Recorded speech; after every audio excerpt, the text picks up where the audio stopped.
The sound of the slap echoed through the marble hallway like a gunshot or something breaking that could never be fixed. Everything froze. Doctors froze mid-step.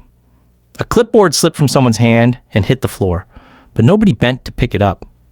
Even the security guards at the far end of the corridor stiffened, unsure whether to act or pretend they saw nothing. Amina Johnson held her cheek, her head snapped sharply to the left. Her bag slipped from her shoulder and hit the floor. Her breath caught halfway in her chest, not just from the pain, but from the shock. Her other hand instinctively protecting her stomach. At 7 months pregnant, her center of gravity had become a moving target. She didn't scream. She didn't cry. She just stared. Her eyes, wide open, all exhaustion burned away in an instant. Blinked rapidly as her brain scrambled to catch up with what her body already knew had happened. Heat radiated from her cheekbone. Her ears rang. In front of her stood Kang Min-Jae, a name that carried weight across Seoul and far beyond it. Billionaire. Power broker. A man who didn't just own companies. He owned people. A man whose name alone could make grown men lower their eyes. A man whose influence didn't just reach the law, it bent it. And right now, his eyes were filled with pure, unchallenged arrogance. "You bumped into me," he said, his tone calm but cutting and dangerous. "And you think saying sorry is enough?" I didn't see you," Amina replied, her voice trembling but controlled despite everything. I said, "I'm sorry." Min-Jae's gaze dropped briefly to her stomach, then back to her face. No sympathy, no hesitation. "People like you don't belong in spaces like this," he said coldly. "You walk around like nothing matters." Amina swallowed. The sting on her cheek pulsed, but her eyes didn't drop. She never introduced herself, nor did she give out her last name. She knew who she was and what her family is capable of, but Min-Jae didn't know any of those. "You shouldn't have done that," she said quietly. For a second, it almost sounded like a warning. Min-Jae laughed. A short, sharp laugh that echoed across the corridor. "And what exactly will you do about it?" No one spoke. No one moved. Fear had locked the entire hallway in place. Then, footsteps. Slow. Controlled. Certain. They didn't rush. They didn't hesitate. They just approached. The air shifted. Even the guards noticed it, including those who answered only to Min-Jae. Their posture changed slightly, instinctively making space without knowing why. Amina's eyes flickered toward the entrance. Min-Jae didn't notice at first. He was still watching her, still expecting fear. But then the footsteps stopped beside her. The man didn't look at Min-Jae. Not yet. He looked at Amina. His expression softened just enough to be noticed, and then disappeared just as quickly. He gently tilted her face, examining the mark left behind. His jaw tightened. His fist clenched. "Who did this?" he asked. His voice was calm. Too calm. Amina hesitated for a moment, then glanced toward Min-Jae. The man followed her gaze, slowly. When his eyes landed on Kang Min-Jae, something in the hallway changed completely. Cold. Heavy. Final. "You touched my sister." The silence that followed wasn't fear anymore. It was pressure. Min-Jae raised an eyebrow, unimpressed on the surface, but something behind his eyes flickered. "And you are?" he asked. The man stepped forward slightly. Every step felt heavy with something Min-Jae wasn't used to feeling directed at him.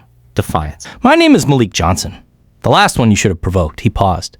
"And you just made the worst mistake of your life." Min-Jae smirked, though it didn't sit as comfortably as before. "You're bold," he said. "Standing here, talking like you matter." Malik didn't react. He simply pulled out his phone, tapped once, and slipped it back into his coat. Min-Jae chuckled. "That's it? A phone call?" Malik finally looked him dead in the eye. "You should start answering yours." As if on cue, Min-Jae's phone rang. He frowned, irritated, and picked it up. "What?" A pause. His expression shifted slightly. "What do you mean frozen?" Another pause. "That's impossible. Fix it." He hung up, annoyed. "Nice trick," he muttered. Malik said nothing. Another phone rang. One of Min-Jae's men stepped forward, visibly uneasy. "Sir, the Busan shipment has been seized." Min-Jae turned sharply. "That route is protected." "Not anymore, sir." Another interruption. "Boss, the investors are pulling out." "Sir, the board is calling emergency votes." "Police just revoked our security clearance." "Shut UP." Min-Jae snapped, his voice echoing. The hallway fell silent again. But this silence felt different. It wasn't built on fear of him anymore. It was something else. Something closing in. Min-Jae turned back to Malik, his voice lower now. "What did you do?" Malik's expression didn't change. "I didn't do anything new," he said. "I just made sure everything you built started answering to someone else." Min-Jae stepped closer. "You think this ends me?" Malik leaned slightly toward him. "No," he said quietly. "You ended yourself the moment you laid hands on my sister." Another phone rang. This time, Min-Jae hesitated before answering. When he did, his face changed completely. "No, that's not possible." His voice dropped. "You're lying." He slowly lowered the phone, staring at it like it had just rewritten his reality. For the first time, the man who controlled everything looked uncertain. "Who are you?" he asked again. Malik's voice came back steady. "I'm the consequence you never planned for." Amina watched quietly, her hand still resting on her stomach. Her brother stepped slightly in front of her, not protectively, but naturally, like it was instinct. Min-Jae took a step back, just one, but it was enough, because everyone saw it. And everything after that unraveled. Not with violence, not with chaos, but with precision. The silence. The kind that eats everything. Within hours, deals collapsed. Within hours, allies disappeared. Within hours, the empire that took years to build started falling apart piece by piece. Back in a quiet hospital room, Amina sat on the bed, her hand resting gently on her stomach. Malik stood by the window, watching the city. "You didn't have to do all this," she said softly. He didn't turn. "Yes, I did," she sighed. "I could have handled it." Malik finally looked at her. "I know," he said. "That's why it matters." A small silence followed. "I didn't want you involved again," she added. "You didn't call me," he replied. "But I came anyway." She smiled faintly. "You always do." "Yeah," he said quietly. "I always do." Across the city, Kang Min-Jae sat alone in his office. The skyline of Seoul stretched behind him, but it didn't feel like his anymore. Phones kept ringing. He stopped answering. Messages kept coming. He stopped reading. He slammed his desk, rage boiling over. For the first time in his life, he had no control. "This isn't over," he muttered. But even he didn't believe it, because power isn't just about what you have. It's about what you can keep. And Min-Jae was losing everything. The next morning, the news began to spread. Not loudly, but steadily. Investigations. Frozen assets. Withdrawn alliances. People who once feared him now avoided even speaking his name. And at the center of it all, one moment. One decision. One slap. Days later, Min-Jae sat in a dim room, stripped of everything that once defined him. No guards. No power. Just silence. He replayed it again. The hallway. The look in her eyes. "You shouldn't have done that." A hollow laugh escaped him. "She warned me." The words lingered in Kang Min-Jae's mind long after the room had gone quiet. At first, he dismissed it. People said things in the heat of the moment. Warnings? Threats? They meant nothing without power behind them. And Min-Jae had always believed one thing. No one had more power than him. So he moved. The very next morning, he started making calls. Not the usual ones. Bigger ones. Old allies. Silent partners. Men who owed him favors buried so deep they couldn't refuse. "Reverse it," he said into the phone, pacing his office. "Whatever's happening, reverse it." A pause. Then a response he wasn't used to hearing. "We can't." Min-Jae stopped walking. "Can't?" he repeated slowly. "Or won't. It's not in our hands anymore." The line went dead. He stared at the phone for a long second, then dialed another number. "Minister Choi," he said when the call connected. "I need this handled." Immediately. Silence. Then, "You shouldn't have touched her." The call ended. Min-Jae lowered the phone slowly. That was the first crack, but he still wasn't afraid. Not yet. By midday, the cracks turned into fractures. Men who once stood behind him now avoided eye contact. And still, he pushed. He stormed into a private meeting with his top executives.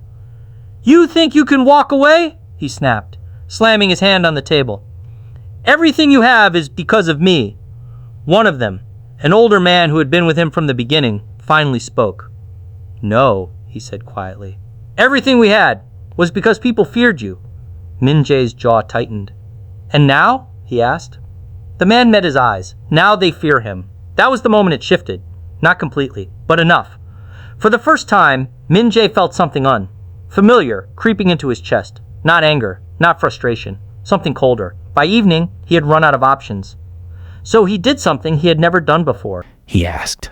The room was silent as he sat alone, staring at the number on his phone. Malik Johnson. He hesitated. His thumb hovered over the call button longer than it should have. Then finally, he pressed it. The line rang. Once. Twice. 3 times. Then it clicked. No greeting, just silence. Min-Jae swallowed. "This is Kang Min-Jae." He paused. I think we need to talk. Another silence, longer this time. Then Malik's voice came through. Calm, unmoved. I don't think we do. Min-Jae clenched his jaw. Listen, he said, forcing control into his tone. Whatever this is, it's gone far enough. Has it? Malik replied. That single question made Min-Jae's grip tighten around the phone. You've made your point, he continued. You got my attention. A quiet breath came from the other end. That wasn't the goal. Min-Jae's voice dropped. Then what is? A pause. Then, balance. The word sat heavy. Min-Jae exhaled slowly. Name your price. Silence. I'll pay for it, he added quickly. Whatever you want. Money, assets, territory. You think this is about money? Malik cut in. Min-Jae stopped. For the first time, he didn't have an immediate answer. I made a mistake, he said finally. The words felt foreign, almost bitter. I admit that.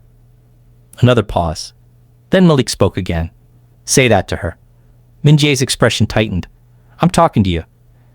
And I'm not the one you hit. The line went quiet again. Min-Jae ran a hand through his hair, pacing now. I don't do apologies, he muttered. Exactly. That word hit harder than anything else. Min-Jae stopped walking. His voice lowered, stripped of its usual edge. What do you want from me? This time, Malik didn't answer immediately. When he did, his tone hadn't changed. But something about it felt final.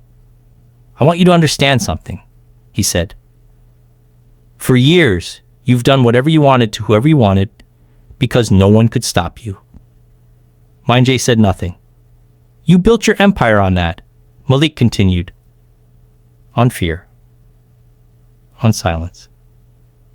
On people thinking they had no choice. The words landed one by one.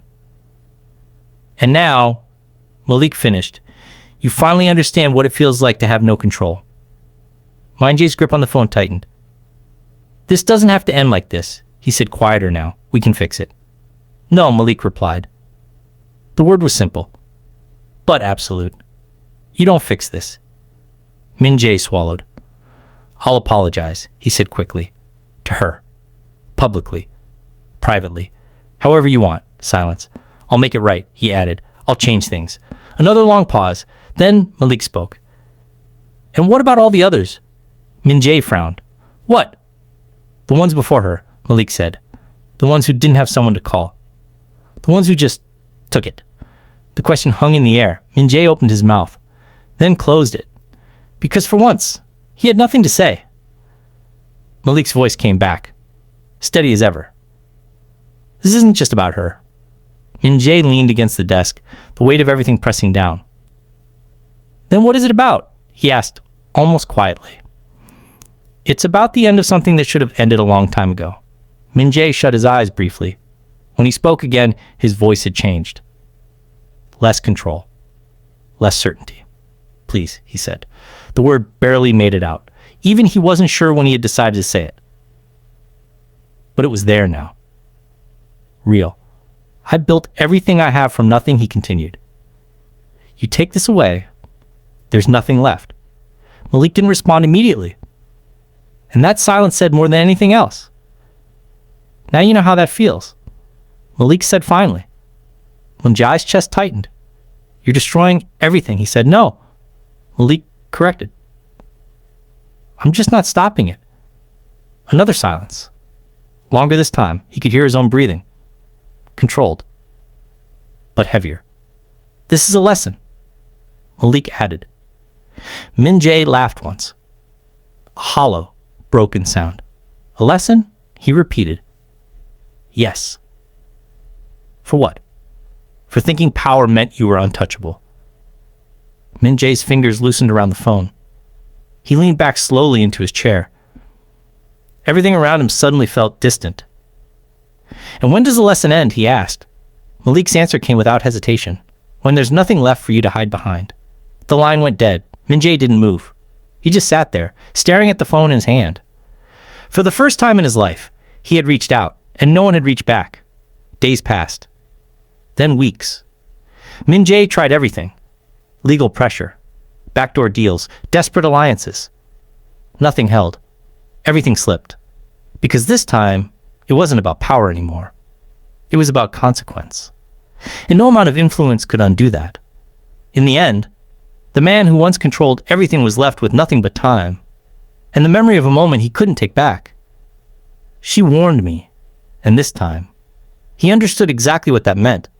Elsewhere, Amina stepped out into the daylight, finally breathing freely. Malik stood nearby. "You're leaving again?" she asked. "For now." She folded her arms. "You always say that. And I always come back." She looked at him carefully. "Stay out of trouble." He gave a faint smirk. "I'll try." She shook her head, smiling. "Take care of yourself." "You too," he said. He got into the car, then paused, rolled down the window. "And Amina?" She looked back. "Yes?" His expression turned serious. "Next time. Don't wait." She nodded. "I won't." The car drove off, disappearing into the distance. And just like that, it was over. An empire built on fear, erased by one mistake. A man who thought he was untouchable, brought down by underestimating the wrong person. Because sometimes, power isn't about who rules the room. It's about who walks in and changes everything. If you made it this far, go ahead and hit that subscribe button. Drop a comment on what you think about Malik's move, and don't forget to like and share this story, because stories like this, they remind you that no matter how powerful someone looks, there's always someone they should never cross.